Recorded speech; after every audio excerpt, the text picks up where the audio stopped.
জামাত কত স্ট্রংলি খুব পরিকল্পিতভাবে নামছে, সেখানে বিএনপি নামতে পারছে না, কারণ তাদের প্রার্থী এখনো ঠিক হয়নি। অন্যতম বৃহৎ রাজনৈতিক দল বিএনপিও ভোটারের দ্বারে দ্বারে যাওয়ার নীতিগত সিদ্ধান্ত নিয়েছে, তবে নেতা কর্মীরা বলছেন সিদ্ধান্ত হলেও এখনো সেভাবে তারা ভোটের মাঠে কর্মকাণ্ড শুরু করেনি।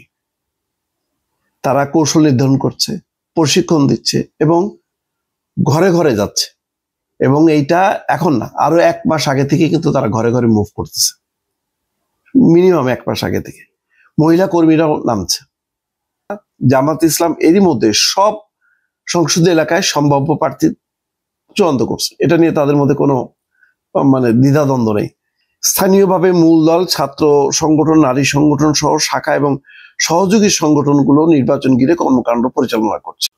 2টা ঘটনা, একটা হলো যে জাতিসংঘের আবাসিক প্রতিনিধি গোয়েন লুইসের সাথে মির্জা ফখরুল ইসলাম আলমগীর বৈঠক করছেন, এটা দেখলাম খুব ব্রেকিং আকারে প্রচার করা হচ্ছে।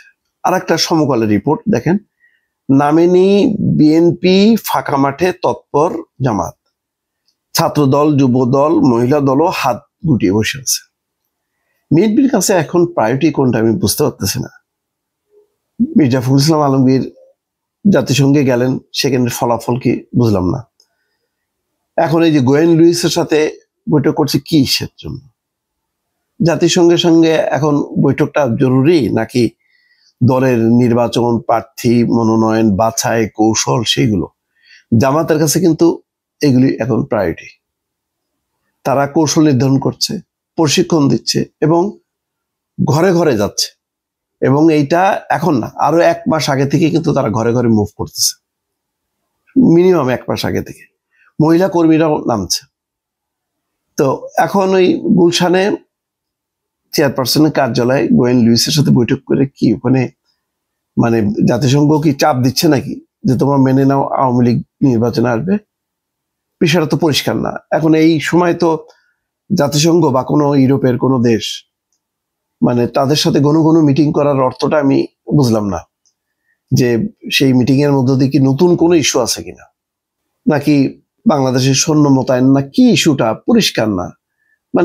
মিটিং এর পর মিটিং দেখি, কিন্তু আউটকাম কি, ফলাফল কি, বা কি ইস্যু? আগে দ্বাদশ জাতীয় সংসদ নির্বাচন আগে প্রতিটা মিটিং এ বুঝতাম যে সেটা নির্বাচনকে সামনে রেখে, আর এবারে নির্বাচনে কি আওয়ামী লীগকে চাপাচাপি করতেছে তারা, সেটাও তো প্রকাশ্যে আসেনি। কিন্তু ইম্পর্টেন্ট তো ভোট। এখানে বলা হচ্ছে যে সব ঠিক থাকলে মাস 3 পর তফসিল ঘোষণা হতে পারে, তবে ভোটের দেরি থাকলেও এরই মধ্যে নির্বাচনী কর্মকাণ্ড শুরু করেছে রাজনৈতিক দলগুলো। রাজনীতির মাঠে কিছুটা উত্তাপ ছড়িয়েছে। ভোট ঘিরে তৃণমূল পর্যায়ে পাল্টাপাল্টি বক্তব্য দিচ্ছেন নেতারা। জামাত ইসলাম এরই মধ্যে সব সংসদীয় এলাকায় সম্ভাব্য প্রার্থী চূড়ান্ত করছে, এটা নিয়ে তাদের মধ্যে কোনো দ্বিধাদ্বন্দ্ব নেই। স্থানীয়ভাবে মূল দল, ছাত্র সংগঠন, নারী সংগঠন সহ শাখা এবং সহযোগী সংগঠনগুলো নির্বাচন ঘিরে কর্মকাণ্ড পরিচালনা করছে। কেন্দ্রভিত্তিক প্রস্তুতি নিচ্ছে দলটিও, প্রশিক্ষণ দিচ্ছে নেতা কর্মীদের। আরো কিছু দল নির্বাচনী কর্মকাণ্ড চালাচ্ছে। দেশের অন্যতম বৃহৎ রাজনৈতিক দল বিএনপিও ভোটারের দ্বারে দ্বারে যাওয়ার নীতিগত সিদ্ধান্ত নিয়েছে, তবে নেতা কর্মীরা বলছেন সিদ্ধান্ত হলেও এখনো সেভাবে তারা ভোটের মাঠে কর্মকাণ্ড শুরু করেনি। কবে শুরু করবে? বিএনপির স্থায়ী কমিটির সদস্য সালাউদ্দিন আহমেদ বলেছেন যে বিএনপি নির্বাচনের প্রস্তুতির মধ্যেই আছে, দলের প্রত্যেক নেতাকর্মী নির্বাচনী মাঠেই আছে।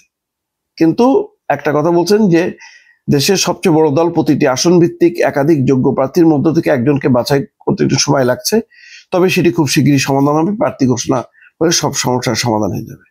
যাই হোক, এখানে তুলনামূলক একটা রিপোর্ট যে জামাত কত স্ট্রংলি খুব পরিকল্পিতভাবে নামছে, সেখানে বিএনপি নামতে পারছে না, কারণ তাদের প্রার্থী এখনো ঠিক হয়নি। প্রার্থী ঠিক করাটা খুব দুরূহ বিএনপির জন্য। জামাতের জন্য যতটা সহজ, বিএনপির জন্য কঠিন। এই কারণে শুধু বিএনপি না, বিএনপি এবং সম্ভাবনা দল তাদেরকে ঠিক করতে হবে।